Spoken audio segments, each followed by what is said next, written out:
Bienvenidos a otro espacio, a un encuentro aquí, a un encuentro con amigos, a un encuentro con personas que quieren contar sus anécdotas, que quieren hablar de política, que quieren hablar de ciencias sociales, que quieren hablar de psicología, de sexo incluso, que quieren hablar de su vida personal. Este es un espacio donde podemos hablar de muchas cosas. Y en este momento, en este espacio, en este lugar, ahora vamos a tener un invitado muy especial, alguien que aspira y que sueña con llegar a la alcaldía de Saquicilí. Alguien joven, representante de las comunidades indígenas. Bienvenido, Héctor. Héctor Cayagua, por favor, ¿cómo estás? Sí, bueno, Fernando, muy buenas tardes. Héctor, un gusto. ¿Cómo El estás? gusto es mío. Muy bien, gracias por la invitación. No, tranquilo. Un gusto para mí y para nosotros tenerte aquí. Mira, el lema de acá es invitarte a algo para tomar, ¿ya? Muchas gracias. Claro, quisiera saber con qué tú aflojas la lengua para que te sueltes y empecemos a conversar como un par de amigos. Bueno, siempre, en mi caso, como Héctor, pues un café está muy bien. Ah, ok, muy bien. También la cafeína. Y si es que ayuda ponemos mucho. un capuchino, muchas gracias. Digamos, no sé si tenga eso, pero bueno. Bueno, mientras yo te sirvo el café, ¿qué te parece si es que me empiezas a contar quién es Héctor, de dónde eres, toda tu trayectoria, qué estás soñando, cuáles son tus proyectos, por qué aspiras o por qué tienes este sueño de querer llegar a la alcaldía? Bueno, estimado Fernando, pues primero gracias por este espacio, a esta entrevista. Pues en esta ocasión quiero presentarme, soy Héctor Cayagua, soy de la comunidad de Yamohuasi, que está a unos 2-3 kilómetros de la parroquia Cochapamba, pues una de las parroquias también reconocidas dentro de nuestro cantón Saquicilí y en la provincia de Cotopaxi, perteneciente al cantón Saquicilí. Pues soy justamente de una de las comunidades que también se ha conocido más que todo por la laguna Tiloncocha. Tiloncocha está justamente en mi comunidad Yamohuasi, pues provengo de esa comunidad. Pues también tenemos dos lugares turísticos que son muy reconocidos en nuestro cantón, la laguna Tiloncocha y al mismo tiempo también el cerro de Padre Rumi. Son dos puntos estratégicos que están en la misma comunidad, que es Yamohuasi. Pues una comunidad que su economía está basada en la agricultura, en la producción, en este caso de papas, mellocos y más que todo de la cebolla blanca, que tiene una característica, más que todo la cebolla blanca limeña. Es uno de los productos que mayormente se produce en nuestra comunidad y eso, el sustento económico de las familias que habitamos en esa comunidad, pues siempre ha sido a raíz de la agricultura y aún más también en sacar al mercado lo que es la producción de cebolla. Esa ha sido nuestra principal fuente de economía y con la que solventan nuestras comunidades. Pero también se llama Yamohuasi porque es tierra, traducida al español significa tierra de borregos, que es donde habitan bastantes ovejas. Entonces, obviamente que nuestros padres, nuestros abuelos, yo recuerdo en mi infancia, pues yo crecí en la casa de mis abuelos. Mis abuelos tenían 400, 600 ovejas, a las que teníamos que nosotros, los nietos, salir a pastorear y salir a las comunidades, en este caso a Padre Rumi, a Tiloncocha, a esos lugares a pastorear. Y pues nosotros de alguna manera teníamos en cierto tiempo nuestros abuelos hacían reconocimientos porque por el trabajo que nosotros realizábamos como niños. En este caso yo crecí en la casa de mi abuelita, en paz descanse, Rosa Lazo. Pues en su casa yo tuve la oportunidad de aprender a de alguna manera generar orden de trabajo, porque mi abuela con su estricto forma de ser y más que todo una mujer que trabajaba desde muy temprano. Nosotros 4 de la mañana teníamos que levantar. En la comunidad se llamaba la faina. Faina significa trabajar temprano, levantar antes de que el sol salga. Entonces es una tradición, no, más que todo una actividad que nuestros padres, nuestros abuelos lo conservaban milenariamente y que de alguna manera a nosotros nos fueron inculcando. Entonces nosotros, yo recuerdo cuando vivía en la casa de mi abuelita a los 7, 8 años, pues de alguna manera ellos me decían: a ver, Héctor, levántate para la feina. 4 de la mañana me estaba moviéndome de la cama para poder yo marcar mi asadón y salir a reservar papas o a sembrar papas o cavar terreno para poder nosotros ya iniciar la producción. Desde ahí, de alguna manera, a nosotros nos ha enseñado la forma de trabajo y desde ese entonces también los valores, como es la honestidad, la responsabilidad, en este caso de cumplimiento. Pues yo recuerdo que mis abuelos en este caso, en vista de que yo no hacía perder las ovejas allá en el campo, porque un niño dirigir a 400 ovejas o 600 no era fácil. Irte a las 7 de la mañana y regresar a las 17 horas, llevar a las 700 y traer a las 700 no era fácil, era un desafío prácticamente, porque realmente muchas de las ovejas eran muy, digamos así, muy golosas, podríamos decir, que es porque prácticamente se escapaban de la manada y uno por aquí y el otro por allá, y sostenerle a todos conjunto, eso era un desafío. Luego, pues de alguna manera mi padre tuvo la iniciativa de salir de la comunidad. Porque antes había una mentalidad de que el indígena no podía, o que el indígena no tiene capacidad, o que el indígena no debe. Entonces, frente a esos paradigmas, mi padre decidió salir de la comunidad y venir acá a la ciudad.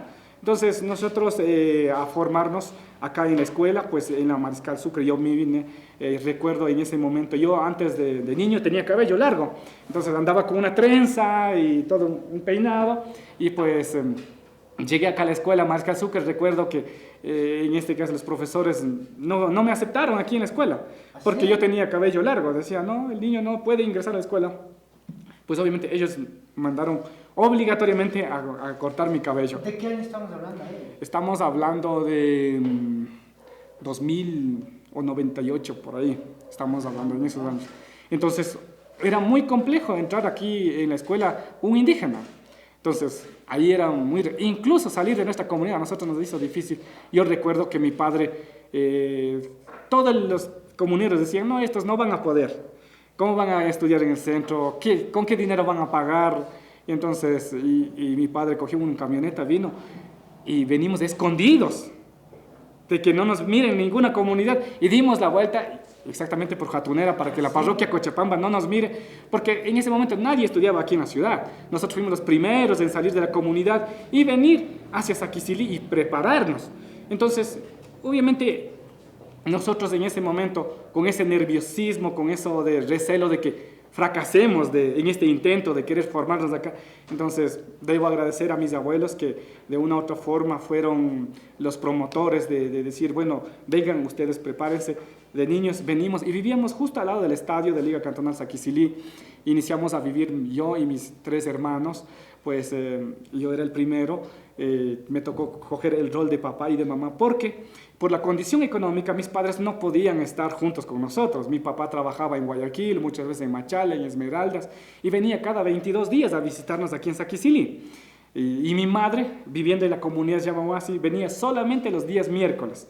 Entonces, en ese momento mis abuelos vivían acá justo en Saquicilí, pues ellos eran los que nos vigilaban qué es lo que hacíamos. Y mi padre era uno de los chamanes de aquí del cantón, soy lo que yo, era un chamán, y entonces él como el chamán pasaba casi mayor tiempo borracho.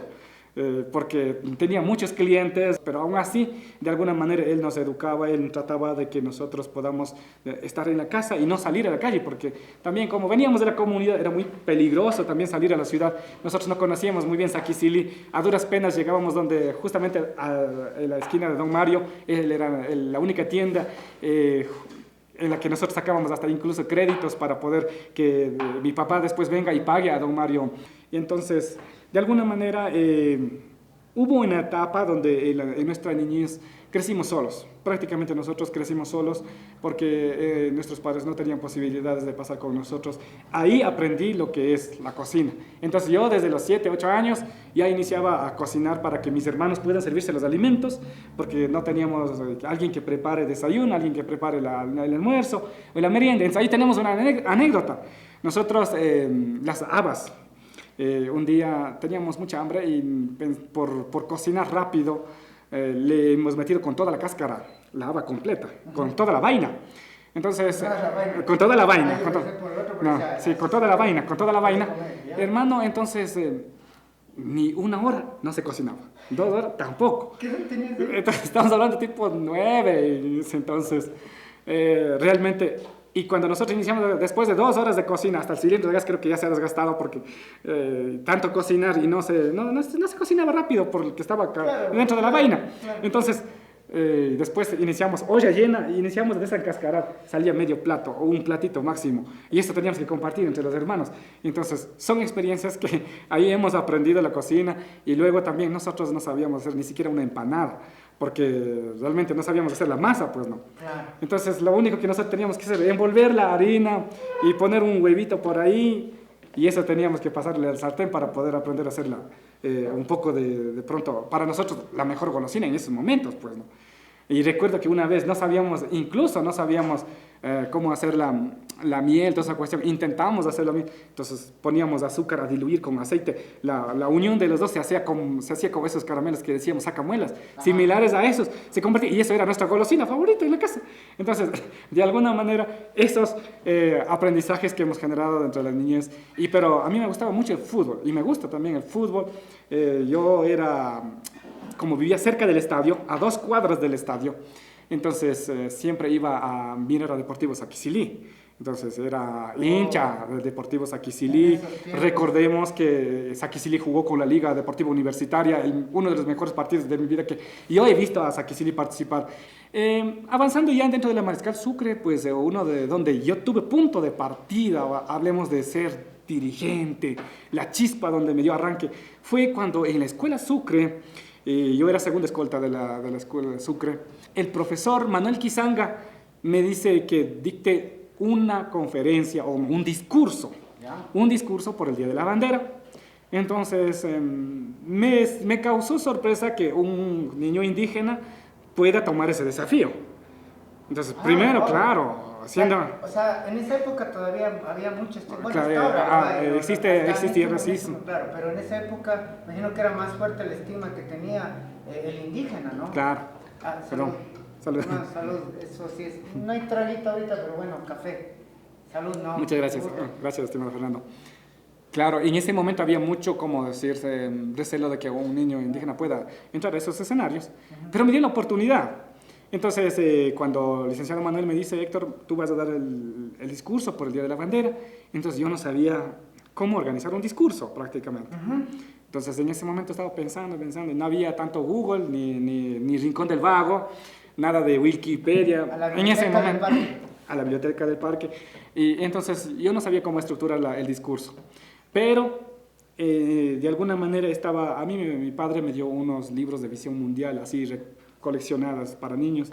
Entonces ahí había frases por ejemplo, de William Shakespeare, había frases de Nelson Mandela, de frases, por ejemplo, de muchas celebridades del mundo. Por ejemplo, estaba de Whitman, uno de los poetas americanos muy reconocidos. Ahora me doy cuenta que ha sido, entonces, uno de los poetas más destacados del planeta, podría decirlo. Entonces, exactamente. Entonces, yo alcancé a leer ese texto.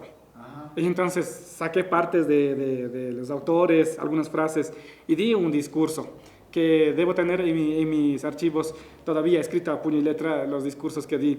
Entonces, ahí partió cuando terminé mi discurso el Día de la Bandera, cuando mis compañeros me pasaron a felicitar. Yo personalmente no sabía si di bien o mal el discurso. Claro. Uno no se puede autoevaluar y autofelicitarse. Claro, cuando estás al frente no sabes qué carajo dijiste, qué hiciste.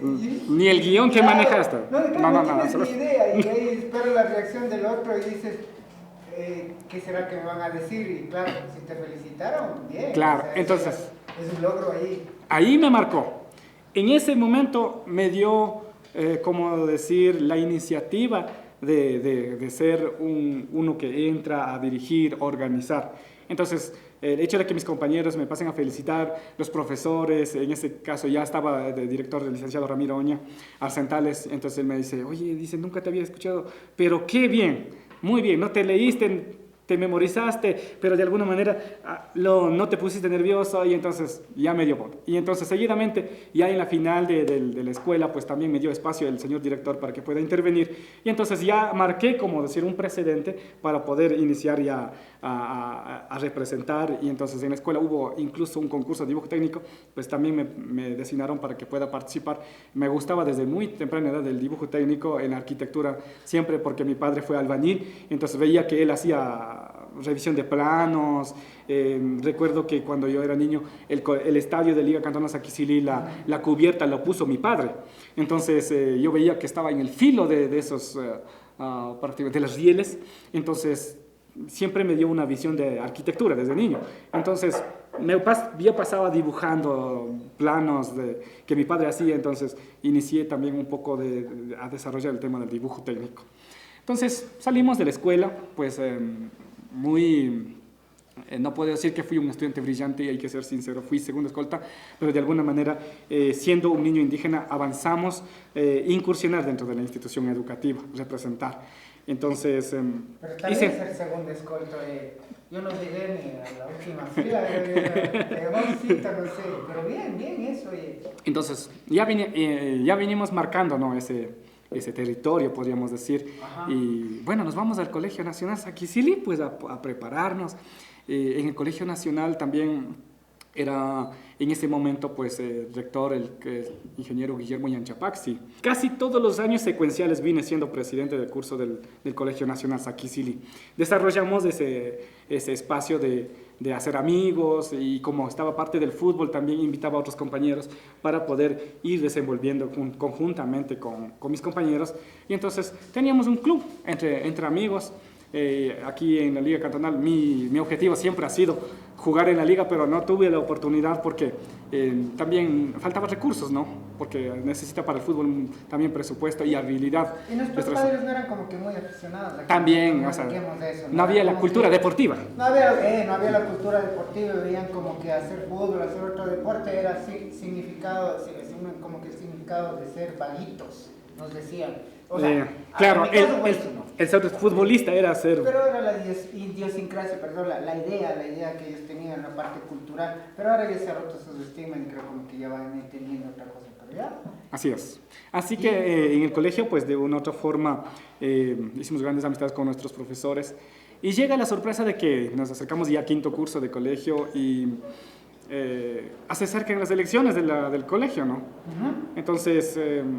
mis compañeros de aula me postulan, dicen en el curso, como candidato para presidente del Consejo Estudiantil. Entonces, para mí era un desafío grande porque nunca en la historia del Colegio Nacional un indígena había llegado a la presidencia. Siempre era el centro urbano para presidente o presidenta. Entonces, siempre eran acá en el urbano y un indígena todavía no llegaba en ese momento a ser presidente del Consejo Estudiantil. Ya, ahí te quiero preguntar algo. ¿Por qué crees que pasó eso? ¿Tu discurso conmueve? Tal vez no mi discurso, sino mi accionar. El ser conciliador, el trabajar con un equipo, tener un grupo de amigos incluyentes, participativos. Eso de alguna manera hizo que mis compañeros confíen en que yo pueda participar. Y de alguna manera ellos también, mis compañeros, se dieron cuenta que todos los años yo venía siendo dirigente en el curso. ¿Ya? Y había hecho, como decir, una carta de presentación como para poder candidatizarme en el Colegio Nacional Saquicili. Entonces llegamos a este proceso e invitamos a los otros aulas. En ese momento, pues no, cada uno tenía una carrera físico-matemáticos, sí, contabilidad, ciencias sociales, eran separadas. Pues obviamente iniciamos a armar un equipo de trabajo. Entonces, en ese equipo de trabajo incluí a todas las carreras, como yo estaba en físico-matemático, y incluí a ciencias naturales, estaba ciencias sociales, a otras especialidades para que puedan contabilidad. Y con ellos armamos un equipo y decidimos participar en las elecciones. Dada la sorpresa de que en nuestra campaña electoral, pues el buen manejo, el hecho de tener una responsabilidad con el equipo, fuimos favorecidos y siempre el romper un esquema, el llegar a este espacio marcó un punto de partida para mí también, porque de una u otra forma, por vez primera habíamos ganado una elección limpiamente y segundo lugar también habíamos hecho una propuesta que no era, como decir, comprometedor, pero de alguna manera al estudiante daba una pauta de que tenían que apoyarnos a nosotros y con el 80% de votaciones logramos ganar las elecciones. ¿Cuál era la propuesta? Nuestra propuesta era de que tengamos limpio nuestras aulas, o sea, era cuidar la limpieza de la institución, ya, porque todos ofrecían cosas, pero nosotros dijimos, porque la limpieza. Nos metimos de la cabeza la limpieza. Por eso mi propuesta era entregar tachos de basura para cada aula. ¿Ya? escobas para cada aula, para pizarrones, para mantener limpios los pizarrones de la institución, pues entregar borradores, tizas líquidas. Entonces eran materiales de trabajo y al mismo tiempo de limpieza. Nosotros nos fuimos por esa línea y de alguna manera hubo, como decir, un proyecto de sostener la limpieza de la institución educativa. Marcamos ese tema y logramos ganar las elecciones y fue un precedente para nosotros, para el equipo de trabajo. Y pues pero era otra responsabilidad porque, estimado Fernando, le comento que mi papá no me dejó descansar tanto. ¿Ya? Yo estudiaba de lunes a viernes en el Nacional Saquicili. Sábado estudiaba en el Colegio a Distancia CIMA, estudié la carrera especialidad de Ciencias Sociales. Y domingo estudiaba en el Centro de Formación Continental acá, en Saquicili, justamente en la Plaza Rocafuerte. Ahí tenía el Centro de Formación Continental dirigida por el señor César Galarza. Entonces, prácticamente tenía copado mi tiempo y aún así lograr ganar en el Nacional Saquicili era, como decir, un reto para mí. Y seguidamente ganamos las elecciones de Nacional Saquicili, me candidatizan en mi colegio a distancia, en la Tacunga. Entonces, hacer otra campaña. Termino la campaña de aquí de Nacional Saquicili, me voy a la campaña al colegio a distancia, CIMA en la Tacunga. Gano las elecciones en el Nacional y gano las elecciones allá en el colegio a distancia bilingüe CIMA. Entonces, en el mismo año logramos ser presidente aquí en el Nacional, presidente acá. Entonces, incluso yo recuerdo, ¿no? En la distancia estudiaban gente que ya tenían trayectoria, dirigentes, líderes, porque era un colegio a distancia donde permitían que estudien en todas las edades.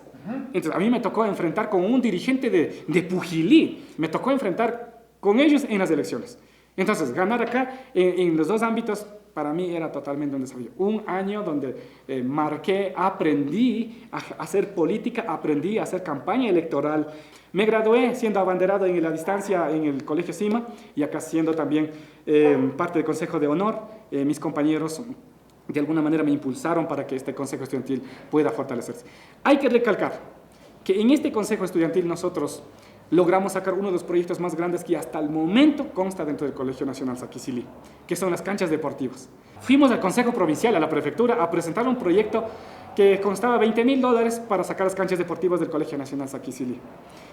Participamos en el Consejo Provincial para que nos aprueben ese presupuesto. Y realmente, en ese momento, nosotros no sabíamos qué gesto llevarle para el señor prefecto. Porque decíamos, ¿y ahora cómo le convencemos para que nos den al colegio el presupuesto? Son $20,000 en ese momento. Entonces dice, mi compañero Juan Carlos de allá de Sala Calle me dice, llevemos un presente. Entonces digo, ¿y qué llevamos? Para la compañera Cecilia llevemos, dice, una chalina y un perfume. Ya dice, para el compañero llevemos una bufanda. Perfecto. Hermano, siendo estudiantes nosotros no teníamos presupuesto, claro, porque nuestros padres muchas veces nos mandaban con 25 centavos o menos, o sea, no teníamos de dónde solventarnos para el presupuesto. Yo tenía un teléfono en ese momento que no era muy costoso, esos antiguos pues no. Entonces no teníamos más opción, digo, vendamos este teléfono para darle el perfume para la señora consejera. Y mi compañero me dice, no hagamos eso, mejor déjame pedir yo a mi mamá. Entonces él vino con un pequeño presupuesto, me dice, ¿sabes qué? Compremos con esto. Y llevamos un perfume así, sencillo, de los más baratitos, y una chalina así simple para poder hacer un presente para la señora consejera y para el señor prefecto. Entonces llevamos este regalo y pues después de unos 15 días el presupuesto en la partida presupuestaria ya estaba aprobado para el Colegio Nacional Saquicili para que vengan las canchas deportivas. En ese momento nosotros dimos la noticia al colegio de que vienen las canchas deportivas y nuestros compañeros eran una felicidad porque ellos sabían que por primera vez el Consejo Estudiantil había gestionado un proyecto de esa naturaleza.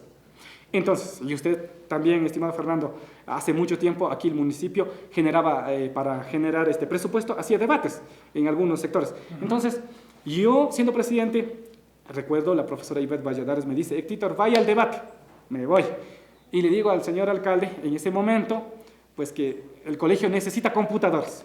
Necesitamos 10 computadoras para el Colegio Nacional Saquicili. Aprobado las computadoras para el Colegio Nacional Saquicili. Segundo proyecto relevante dentro del Consejo Estudiantil para el colegio. Entonces, estos dos proyectos marcaron una buena visión un buen trabajo de nuestro equipo del Consejo Estudiantil. Al presentar estos proyectos ya dejamos un escenario muy amplio y nuestros profesores iniciaron a felicitarnos por la gestión que habíamos realizado para el colegio, porque muchos años anteriores no había ese nivel de gestión. Y de alguna manera nuestra gestión hizo posible para que nuestro colegio pueda tener obras visibles desde el Consejo Estudiantil, no de la autoridad principal, sino desde el Consejo Estudiantil.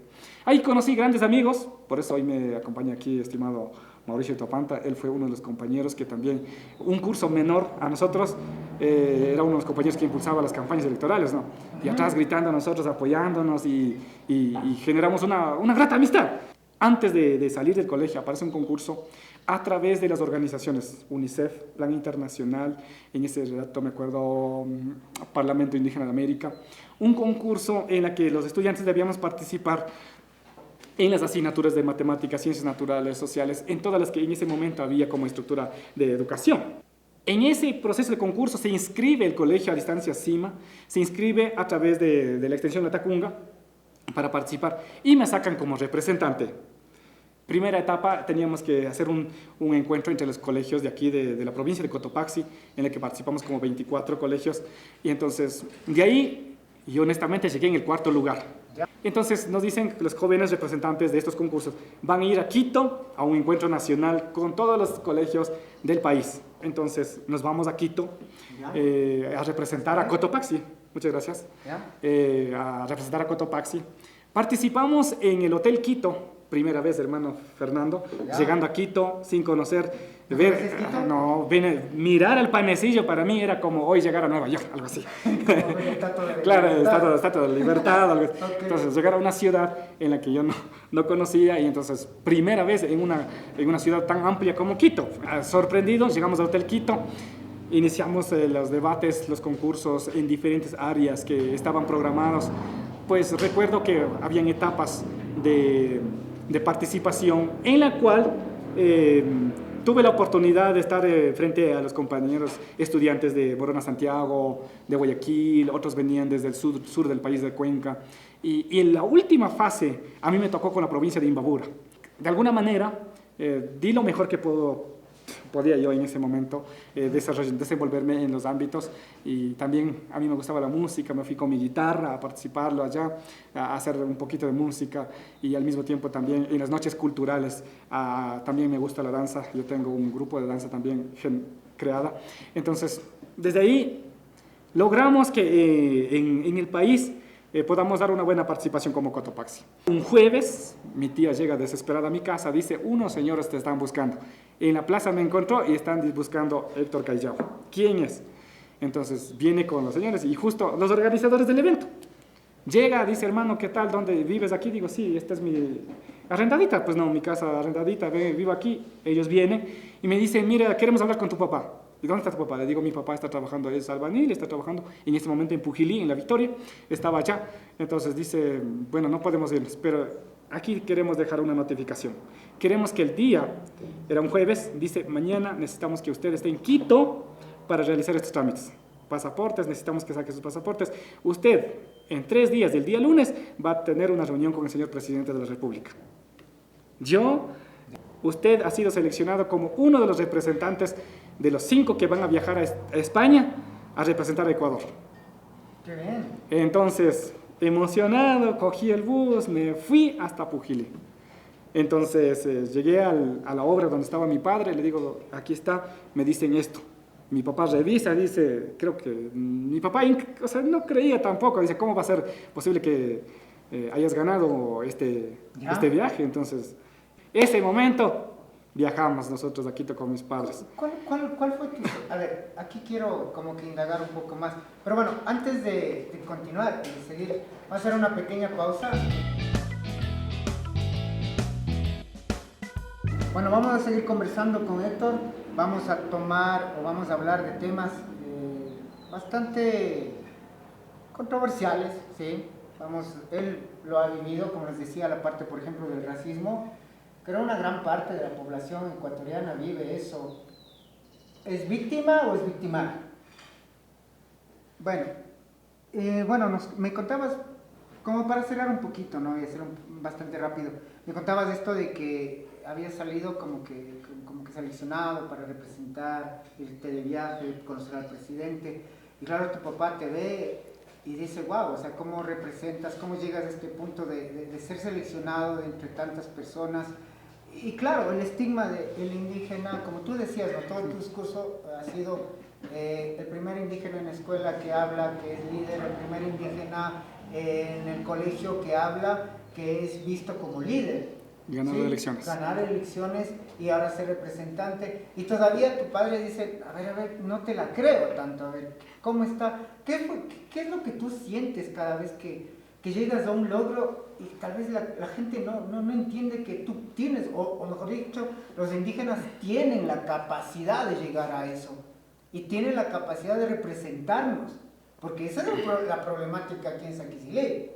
O sea, sí, los indígenas ganan, yo soy muy claro en esto, los indígenas ganan porque las comunidades dicen sí, pero en Saquiciley Centro muy pocos son los que creen y confían en un indígena, pero hay que romper con eso. Un paradigma. Hay que romper con eso. Entonces, ¿cómo si lo que tú me cuentas a mí, me dices, yo fui esto y rompí paradigmas en estos espacios como la escuela, como el colegio, como en ciertos lugares, ¿no?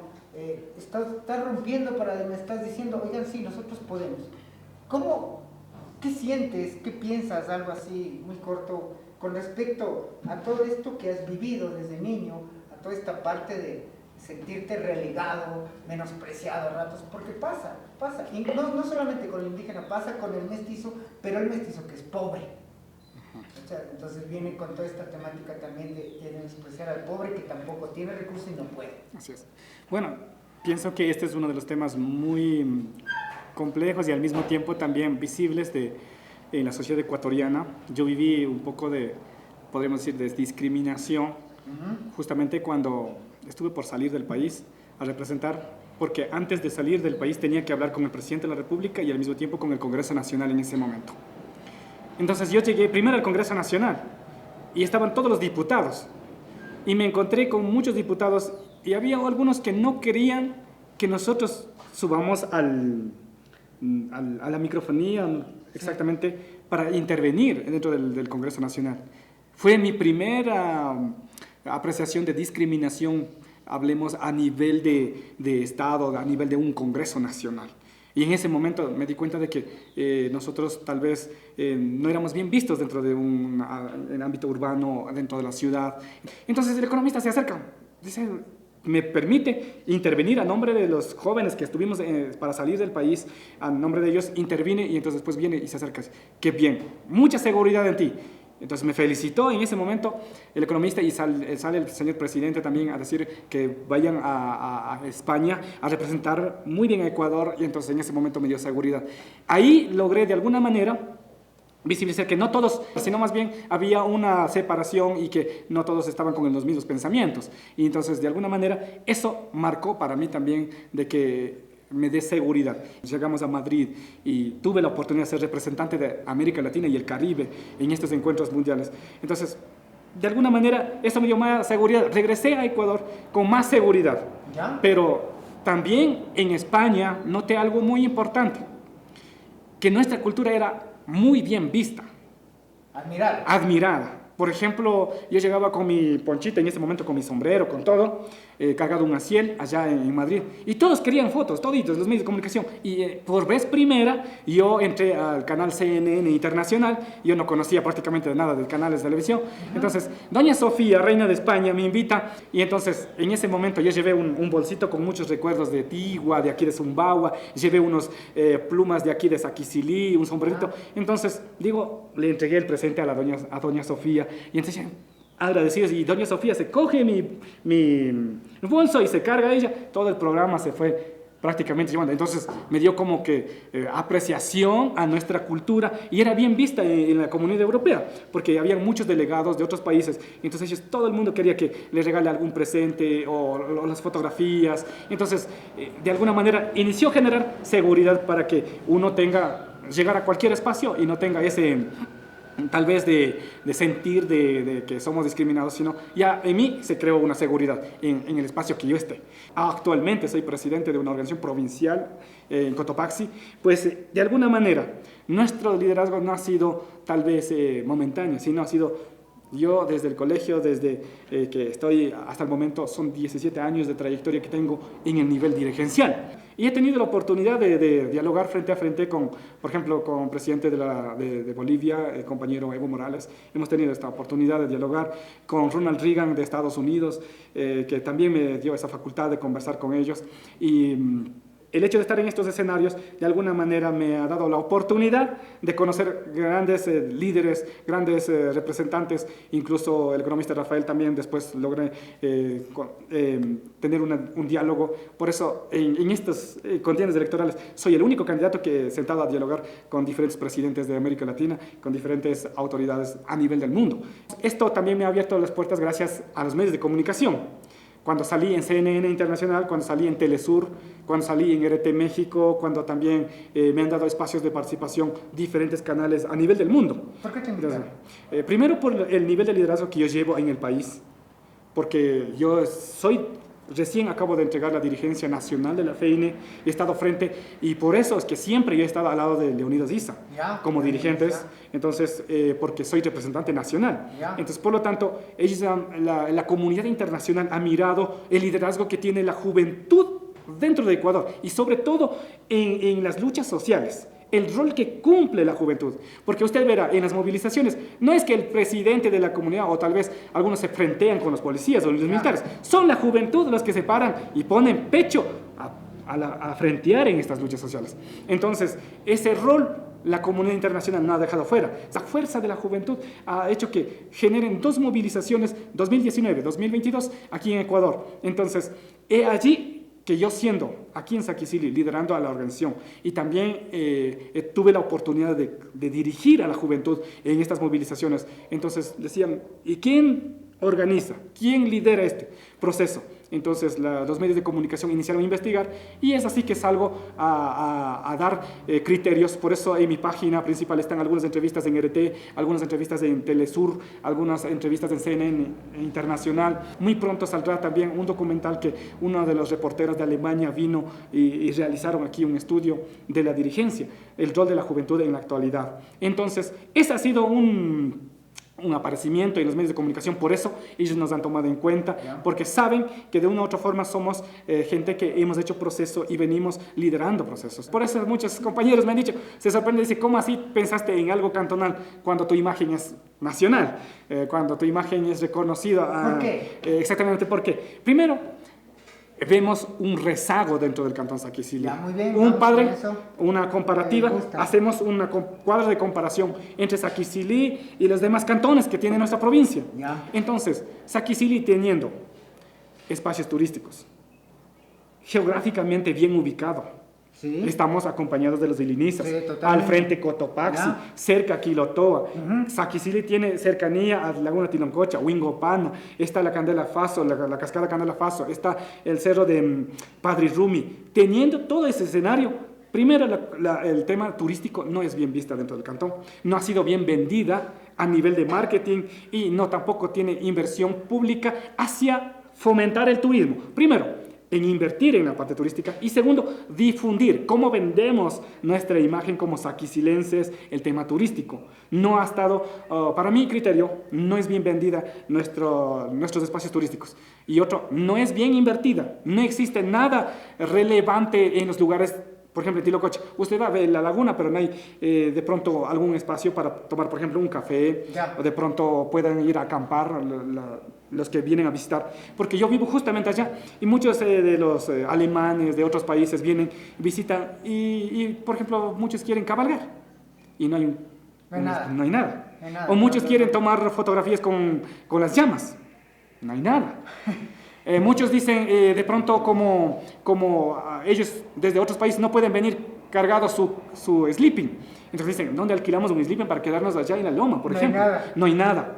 Y muchos dicen, no, pues desde Saquicili quiero llegar a hacer una ruta. Me voy por Candelafaso, quiero llegar a la loma de Huingopana, bajarnos a Tilancocha.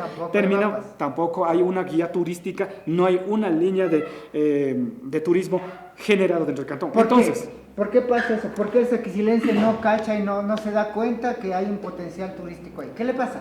Primero, porque no hay una proyección desde, en este caso, de nuestros representantes. No, por ejemplo, no hay una iniciativa desde la administración, decir, bueno, esto debemos hacer una línea de turismo. ¿Cómo? ¿Cuándo? ¿Hasta qué punto podemos invertir? Ya, una planificación. Una planificación. ¿Y cómo lo vendemos? Porque podemos tener maravillas aquí. Obvio. Pero ¿cómo lo vendemos hacia afuera? Por Exactamente. ejemplo, yo, el hecho de ser dirigente nacional, he llegado casi a la mayoría de las ciudades del país. ¿Ya? Porque nuestra organización tiene estructura en cada provincia. Sí, ajá. Entonces me voy a visitar a ellos y llego a cada ciudad. No es por nada, pero sana envidia el tema de Imbabura, Otavalo. Usted va a Otavalo, llega al centro y usted sabe por dónde ir a Peguche. Llega a Otavalo, sabe hacia dónde ir al lago San Pablo. Ajá. Llega a Otavalo, usted ve dónde están los centros turísticos, dónde hay una cafetería, dónde hay una, de pronto, heladería, dónde hay emprendimientos de las comunidades y sectores. Prácticamente lo puede googlear o lo pueden visibilizar en el mapeo y usted sabe por dónde llegar. Como dice el dicho, hasta un ciego vería.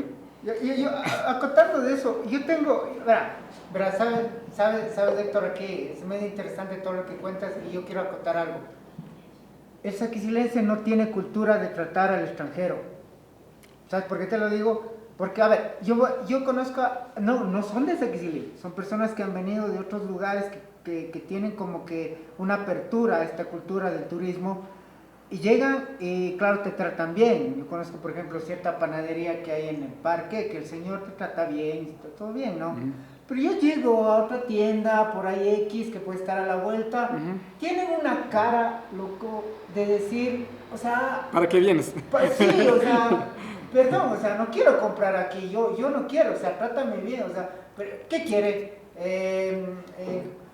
Vale tanto, puta, pero, o sea, con una mala gana, y ese es el saquicilense, ojo, estoy diciendo, ese es el saquicilense, así somos, no sabemos tratar, entonces hay que cambiar acá, yo creo, no sé tú, ¿cómo crees? Comparto. Porque está bien toda esta parte de, decimos, sí, hacemos, el alcalde se mata todos los 4 años, si quiere 8 años, o los que quieras seguir y que la gente quiera tenerlo, pero te matas haciendo todo este proyecto material. Le das un teatro el mejor a nivel de la provincia, pero ni siquiera gusta del arte saquicilense. Pero yo lo digo así, o sea, sí, él le gusta el artístico, sí, lo chévere, pero tú invitas a alguna cosa, no creo que lo aprovechen tanto. A eso voy. ¿Cómo tú crees? Eres una nueva generación, Así es. eres un candidato joven. ¿Cómo empezar a romper con toda esta cosa que tiene el saquicilense y dice que ya no cambiamos, solo vive en la queja? Ojo, no estoy defendiendo tampoco al ingeniero Velázquez de aquí ni nada, él también va a ser invitado acá, pero, por ejemplo, a él le cae en todo mundo. ¿Por qué no hace esto? ¿Por qué no hace aquello? Pero ¿y por qué no lo hacemos nosotros? Porque el líder lo que hace es que la gente se mueva. ¿Cómo lograrías tú, Héctor, para que nosotros empecemos a romper toda esta cosa y ya ser un pueblo donde la gente quiera entrar, quiera venir y quiera decir, bueno, qué chévere estar allá? Porque el que me vendió ahora, o el que me alquiló los sleeping, o el que me alquiló los caballos, fue tan amable, tan cordial, que me siento parte de y quiero regresar, quiero volver con más amigos, quiero volver con más familia, con mi familia entera. O sea, ¿cómo logramos eso? Porque ese también es una de las problemáticas terribles. Y también está el racismo, porque esa es una problemática igual, bien fuerte dentro del cambio. Claro, tú me decías atrás cámaras, eso es a nivel nacional, latinoamericano. Pero ¿cómo lograr para que nosotros empecemos a cambiar todo esto?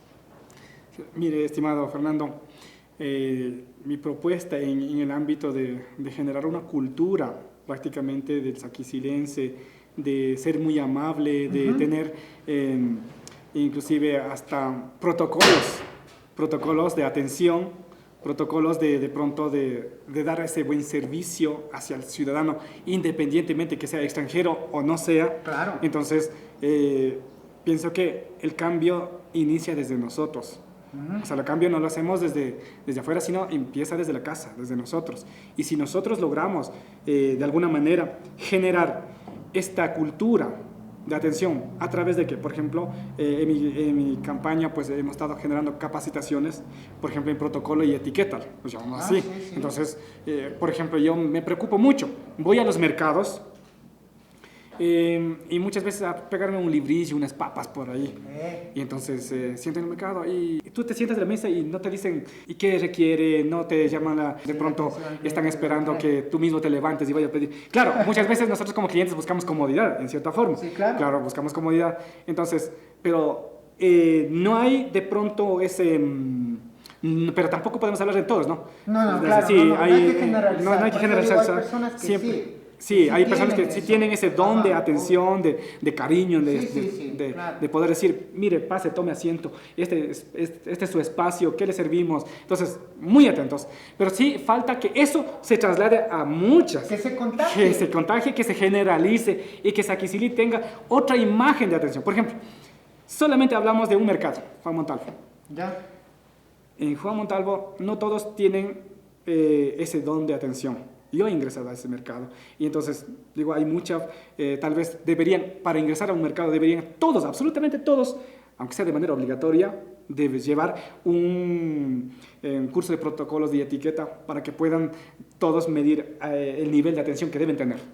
Entonces, eso daría una pauta de que, primero, incluso no solamente en la atención, sino la calidad de alimentos que están ofreciendo este mercado. Exactamente. Porque hacemos la diferencia en qué, no solo en atención, sino en producto, en atención, en imagen del mercado, porque la imagen del mercado también tiene que ser acoplada a nuestra realidad. Ajá. Por ejemplo, no es lo mismo un set hecho con ladrillo que de pronto estucado, por ejemplo. Sí, Un estucado va a dar otra imagen. Sí, claro. Entonces, similar a eso, hacer una diferenciación, un mercado, la arquitectura urbanística del mercado, pues tiene que ser acorde a nuestra realidad. Hablamos Saquicili intercultural, es el eslogan del municipio, pero ¿dónde está el intercultural? Ahí no hay ni siquiera una foto de un diablo uno. Estamos bien occidentalizados. Exactamente. ¿Cómo trasladamos lo intercultural hacia los mercados? ¿Cómo trasladamos eso hacia, de pronto, inclusive en el transporte público que tenemos? ¿Ya? Por ejemplo, me llamó mucho la atención en Perú, en Lima, que las direcciones o de pronto las publicidades iban en dos idiomas, español y en quichua. Y también regresé a Colta, acá en Ecuador, en Chimborazo, Colta. Entonces, los mercados, la señalética en general de la ciudad tiene diferentes idiomas, 3, español, quichua, inglés. Hay un espacio para que todos puedan entender la señalética de la ciudad. Entonces, se puede trabajar diferentes ámbitos para que de alguna manera el tema de turismo, de protocolos de aquí, de nivel de atención de la ciudad, podamos ir mejorando. Al menos para dar una autorización, incluso para un mercado, para una tienda, sí debería existir un parámetro mínimo, que no solo sea un requisito tener la patente, sino que más allá de la patente, Sí. el personal esté capacitado. Totalmente de Ya, acuerdo, sí, la sí. autorización debe ir en ese nivel. Al menos en mi administración voy a trabajar por ese tema porque sí da mucho, no todos, pero sí da mucho de qué hablar en muchos locales que no toman mucho en cuenta con que tenga local, con que tenga el permiso pegado en su pared, hasta ahí llegamos. Pero más allá de eso está nuestra cultura de atención como ciudad. Por eso mi trabajo va a estar también vinculado a ese tema. Ay, claro, hay que empezar a cambiar el chip un poco a la gente. Y claro, cambiamos nosotros el chip y cambiamos todo, cambiamos un montón de cosas. Así es. Ya, dentro de la obra pública, ¿tú qué crees? ¿La obra pública material o la inmaterial? ¿Qué es la prioridad aquí en Saquicili? Mire, una de las prioridades que en la actualidad la ciudad expresa, los barrios a los que llegamos nos han manifestado, es el tema del sistema alcantarillado. Ya, lo material, ¿ok? En el material primero, ese es uno de los problemáticos que viene arrastrando Saquicili. Cuando hay un aluvión, se bloquean el sistema alcantarillado, totalmente colapsado. Entonces hay que hacer un rediseño No nos hundimos urbanístico. porque es plano, creo. Claro. No estaríamos hundidos, fuéramos como Quito. Exactamente. Sí, Si tuviéramos claro. algún desnivel, Sí. esto se inunda. Pero, de alguna manera, por la ubicación geográfica, de alguna manera tenemos un nivel de ventaja. Claro. Sí, Entonces, sí, sí. Otro tema que también miramos es que la ciudad tiene que proyectarse hacia el futuro. ¿Ya? ¿Proyectarse en qué sentido? Tema de recolección de basura. Muy Ya. bien. Entonces, muchos de las ciudades ya comienzan a generar un sistema de recolección de basura que es bajo tierra, ¿no? Ajá. A armar los recolección de basuras que están ubicados bajo tierra y que ya no están molestando a los tachos de encima, sino están bajo tierra. El tema del sistema eléctrico de la ciudad. Por ejemplo, muchas ciudades, los cables eléctricos. Mire, último accidente, no sé, revisen en la página, nosotros veíamos que uno de los maestros que estaba instalando aquí justo en el Parque Central para inaugurar esa cooperativa, Ajá. se electrocuta con los cables que está pasando justo a 20 centímetros de la losa principal. Entonces, un ciudadano que sin querer queriendo se va a electrocutar porque no midió las consecuencias que iban a tener. Entonces, el sistema de cableado eléctrico ya debemos ir pensando en tener bajo tierra, proyectándonos por lo menos a unos 5 o 6 décadas más hacia adelante. Eso hay que estar pensando en la ciudad. Proyectar. O sea, yo, bueno, como me dedico a la fotografía también, uno puede tomar ángulos muy chéveres en la ciudad, en Sexilí, pero los cables estorban y hay ciudades que ya no hay cableado y se ve hermoso. Cambia totalmente la arquitectura de una ciudad. Y recordé algo que pasó hace poco, donde en un meme que había en Facebook que veía, que cuando estaban pasando los jugadores de Argentina en el bus, estaban arriba, y los cables en Buenos Aires colgados y los manes casi se chocan, o sea, casi les botan. Claro. Y en el meme decía, Latinoamérica siendo Latinoamérica, o sea, por toda esta parte de arquitectura que somos un desastre, y sería genial que Saquicilí tenga ese proyecto para que se vea muy limpio, porque se ve limpio, y la parte de la recolección de la basura. Yo veo los jueves, hoy, por ejemplo, ahora estamos grabando hoy día miércoles, voy a la Plaza de Papas y eso es un caos y es una basura total. Eso, por ejemplo, hay falta de cultura. Falta de cultura. ¿Cómo le enseñamos a Saquicilí eso? Mire, por ejemplo, ahí a la mano. No, yo pienso que cada uno tiene sus puestos. ¿Ya? Es una responsabilidad individual y colectiva de mantener la plaza limpia. No solamente de uno que tiene el puesto, sino de todos los que tienen. Entonces, para mí, forma de ver es que si es que no tiene limpio su espacio físico, entonces no se siente dueño de su espacio, del que está rentando al municipio. No se siente dueño de la ciudad. No se siente que es la imagen de nosotros eso. Entonces, y hay que trabajar con todo ellos. Eso es una asociación. Entonces hay que hablar con ellos, conjunto con la asociación, para cambiar este tema. Entonces debe existir parámetros de funcionamiento de la plaza. En ese parámetro debe consistir primero la limpieza de la ciudad. Y el otro tema, no solamente el tema donde venden el pescado. Mire, estimado. Sí. En aquel ¿por qué se llama Kennedy? John F. Kennedy. ¿Por qué se llama John F. Kennedy? Pues son expresidente. Sí, pero Saquicilí, ¿qué tiene que ver con el John F. Kennedy? Debía poner esa plaza Aníbal Heredia, porque como exalcalde de la ciudad. ¿Cómo era que guido? ¿Quién era un nombre bueno que se podría poner? Sancho Ancho se podría ponerle a la plaza. ¿Por qué se llama Plaza John F. Kennedy? No cacho eso yo, pero bueno. Bueno, son historias que ya han marcado. Alguien que me explique de historia sería Diego Rubio que me explique eso. ¿Ya? Entonces, de alguna manera, nuestro trabajo va a estar ligado a eso. He recorrido todas las ferias y también voy palpando la ubicación que están manteniendo en cada una de las ferias. Por ejemplo, los que venden ropa. Hay mucha desorganización en tema de la Plaza 18 de Octubre también. Hay muchos espacios que debemos corregir el nivel de funcionamiento y ordenamiento. Por ejemplo, no respetan para el peatón. Usted llega al centro de la Plaza de Papas, no hay por dónde cruzarse, ni cargado las papas, ni sin papas, totalmente colapsado ese espacio. No hay para el peatón. O sea, se colapsa se colapsa. Sí. No hay. Ahorita eso es horrible. Entonces, es porque los que están ocupando los espacios, muchos se abusan y ponen los quintales hacia afuera, traen 10 quintales más y ponen acomodado. Por ahí están hechos covacha. Con estas calles amplias que tenemos. Exactamente. Y el sistema de parqueo. El tema de parqueamiento público, por ejemplo, los días jueves, en la tarde usted va a la feria. Sí, es un carro acá, el otro acá y el otro encima. Es inmovible. Yo no sé si fueran si pudieran ponerse uno encima del otro, lo harían. Que bestia, es un caos. No, sí, es terrible, es terrible, es terrible. Y en una ciudad tan pequeña, en un pueblo tan pequeño, hay un tráfico terrible en las horas, o sea, a las 5 o 6 de la tarde. Por ejemplo, ahora, en este momento ya, hoy día miércoles 4 de la tarde, debe ser un caos en este momento la Plaza de Papas. Claro. O sea, es un tráfico terrible. Entonces, claro, ahí es donde el municipio puede entrar. Obviamente que el accionar del municipio tiene que ser bastante, hasta podríamos decir, exigente, porque es una ciudad, está bajo responsabilidad también, está en su competencia de exigir a la ciudadanía para que de alguna manera los que utilizan el mercado puedan mantener limpio y más que todo ordenado, y hay que reordenar el sistema de parqueamiento público.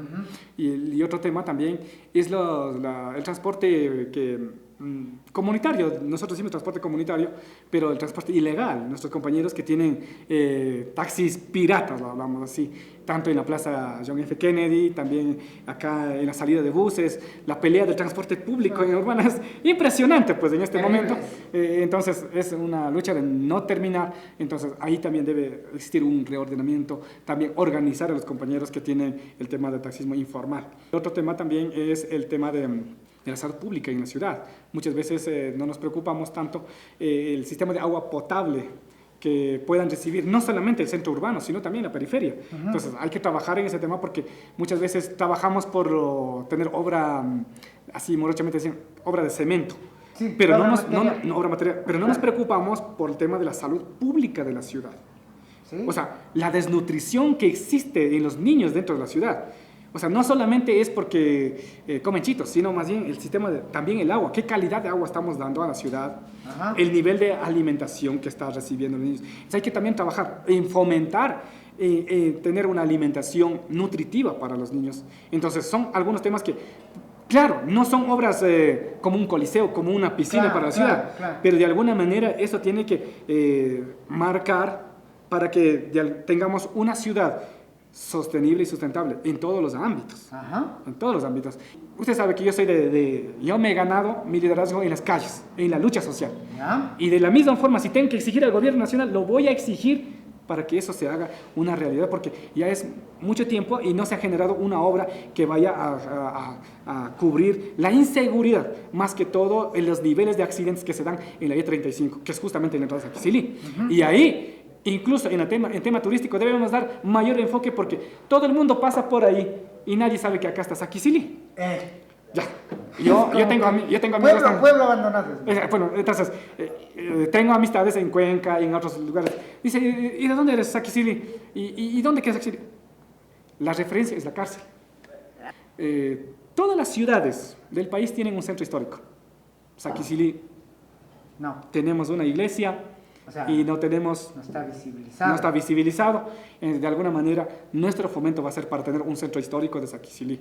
No hay un museo histórico donde recoja nuestra historia. Muchos hoy comentaban de que nuestra historia de Saquicilí, antes reconocido por el danzante, después tierra del comerciante.